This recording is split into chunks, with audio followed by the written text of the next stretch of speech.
Hello students, this is Bir Pratap Singh. Welcome to Radiant Academy. दोस्तों, हम यहाँ पे सबसे पहले देखेंगे चैप्टर है 8th कंपेयरिंग क्वांटिटीज़। इसमें हम सबसे पहले इंट्रोडक्शन देखते हैं। इंट्रोडक्शन में जैसे हम सबसे पहले आपको जैसे का मालूम होगा कि सीपी क्या होता है। सीपी मीन्स होता है कॉस्ट प्राइस। सीपी का मतलब होता है आपका कॉस्ट प्राइस। कॉस्ट प्राइस, फिर उसके बाद में एसपी जो होता है, एसपी को बोलते हैं हम सेलिंग प्राइस। Selling price. फिर इसके बाद में जैसे मान लेते हैं कि आपके पास में कोई अमाउंट है, आपने कोई सामान 300 रुपये का ख़रीदा है और उसको सेल कर दिया आपने 400 रुपीज़ का। मीन्स आपका कॉस्ट प्राइस कितना हो गया 300 और आपने सेल किया 400 का। तो इसमें सबसे पहले ये ध्यान देना है कि आपने खरीदा कम का, बेचा ज़्यादा, तो आपको क्या होगा प्रॉफिट।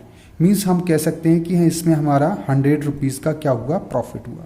तो हम बोल सकते हैं कि अगर हमारा selling price is greater than cost price, इसको क्या होगा प्रॉफिट होगा। अगर आपका सेलिंग प्राइस बड़ा है और कॉस्ट प्राइस छोटा है तो हमेशा इस कंडीशन में आपको प्रॉफिट होगा। तो प्रॉफिट का एक फॉर्मूला बन गया आपका। प्रॉफिट हो गया profit equal to selling price minus cost price. जैसे कि अभी आपने देखा है कि मैंने 300 रुपये का कोई सामान खरीदा और 400 में बेचा, तो 100 रुपये क्या हो गया प्रॉफिट हो गया। 100 रुपीज़ प्रॉफिट हुआ। तो क्या कैसे किया कि सीपी में से एसपी को क्या कर दिया माइनस किया। तो इस तरीके से फॉर्मूला बन गया प्रॉफिट का। Profit equal to selling price minus cost price. अगर मान लेते हैं आपने 100 की ये जो कॉस्ट प्राइस, कोई सामान आपने 300 रुपये में ख़रीदा लेकिन इसको आपने बेचा 200 रुपये का, मीन्स आपका कॉस्ट प्राइस ज़्यादा है, सेलिंग प्राइस कम है। आप ज़्यादा में खरीदेंगे और कम में बेचेंगे तो आपको हमेशा क्या होगा लॉस होगा।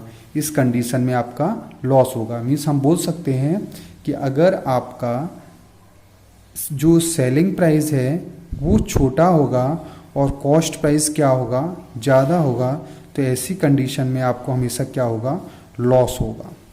कितने रुपए लॉस होगा 300 का आपने कोई सामान खरीदा है और 200 में सेल कर दिया तो आपको 100 रुपये क्या हो गया लॉस हो गया। तो हम बोल सकते हैं कि जो लॉस का फॉर्मूला बना है हमारा, कितना लॉस का फॉर्मूला होगा, क्या होगा कि सीपी माइनस एसपी। अब आपको यहाँ पे ध्यान देना होगा, आपको ये ध्यान देना होगा कि प्रॉफिट का फॉर्मूला होता है एसपी माइनस सीपी और लॉस का फॉर्मूला क्या होता है सीपी माइनस एसपी। प्रॉफिट का क्या फॉर्मूला होता है एसपी माइनस सीपी। ये दो फॉर्मूले हो गए, एक तो आपका लॉस का फॉर्मूला हो गया, एक आपका प्रॉफिट का फॉर्मूला हो गया।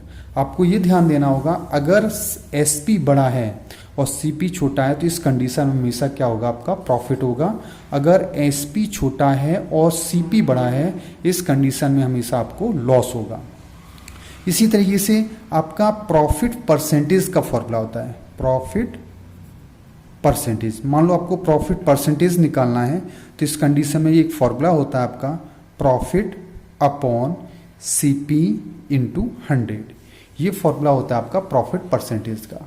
अगर ये फॉर्मूला आपको निकालना है लॉस परसेंटेज का तो इसमें फॉर्मूला आपका लगेगा, लॉस है तो यहाँ ऊपर लॉस आएगा, नीचे दोनों कंडीशन में आपका सीपी आएगा, इनटू क्या होगा 100 हो जाएगा। ये लॉस परसेंटेज का फॉर्मूला हो गया, ये प्रॉफिट परसेंटेज का फॉर्मूला हो गया। अब दो फॉर्मूले और ध्यान देना है आपको इस चैप्टर में। एक होता है कॉस्ट प्राइस का प्रॉफिट का फॉर्मूला और ये दोनों फॉर्मूले कॉस्ट प्राइस के हैं, लेकिन दोनों में डिफरेंस क्या है वो ध्यान देना है। 100 इंटू एस पी अपॉन में क्या आएगा, अब ये प्रॉफिट है तो यहाँ पे प्रॉफिट वाला अगर फॉर्मूला हम बनाएंगे तो यहाँ पे फॉर्मूला बनेगा 100 प्लस प्रॉफिट परसेंटेज।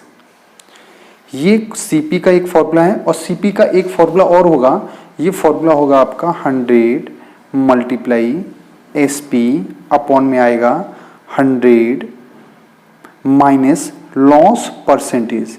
अब ये ध्यान रखना है कि दोनों फॉर्मूले में ये सीपी का फॉर्मूला, ये भी सीपी का, ये फॉर्मूला कब लगाएंगे जब आपको प्रॉफिट परसेंटेज दिया जाएगा और ये फॉर्मूला कब लगाएंगे जब आपको लॉस परसेंटेज दिया जाएगा।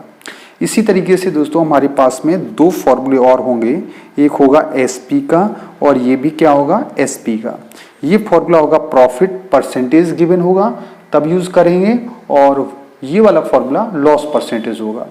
तो इसका फॉर्मूला बनेगा आपका, इसमें सबसे पहले हम करेंगे 100 plus profit percentage into CP upon में क्या आ जाएगा 100 आ जाएगा। एक फॉर्मूला ये बनेगा, ये फॉर्मूला होगा जब आपका प्रॉफिट परसेंटेज होगा, और ये फॉर्मूला जब बनेगा आपका यहाँ पे लॉस होगा, और लॉस में हम क्या करेंगे माइनस करेंगे। तो यहाँ पे हम लिख सकते हैं 100, यहाँ पे आएगा आपका माइनस लॉस परसेंटेज इनटू में आ जाएगा आपका सीपी अपॉन में 100। तो आपको ये ध्यान देना है कि एसपी के भी दो फॉर्मूले हैं, सीपी के भी दो फॉर्मूले हैं। ये फॉर्मूला यूज करेंगे अगर आपका प्रॉफिट परसेंटेज दिया है, मुझे सीपी फाइंड करना है तो ये फॉर्मूला लगाएंगे। अगर हमें लॉस परसेंटेज और एसपी दिया गया है तो हम सीपी के लिए ये फॉर्मूला लगाएंगे। इसी तरीके से एसपी के भी दो फॉर्मूले हैं। पूरे चैप्टर में आपके ये फॉर्मूले आपके cost price, selling price, profit percentage, loss percentage find करने के लिए ये फॉर्मूले हैं। अब एक फॉर्मूला और है इंटरेस्ट फाइंड करने का। I4 यहाँ पे क्या है इंटरेस्ट है। I का एक फॉर्मूला होता है इंटरेस्ट का, P into R into T upon 100। P4 होता है प्रिंसिपल, R4 रेट होता है, T4 होता है टाइम, और अपॉन में क्या आएगा 100 आएगा। इंटरेस्ट का फॉर्मूला क्या होगा प्रिंसिपल मल्टीप्लाई रेट अब मल्टीप्लाई टाइम अपॉन 100। ये फॉर्मूला होता है दोस्तों सिंपल इंटरेस्ट का, जिसको बोलते हैं हम SI।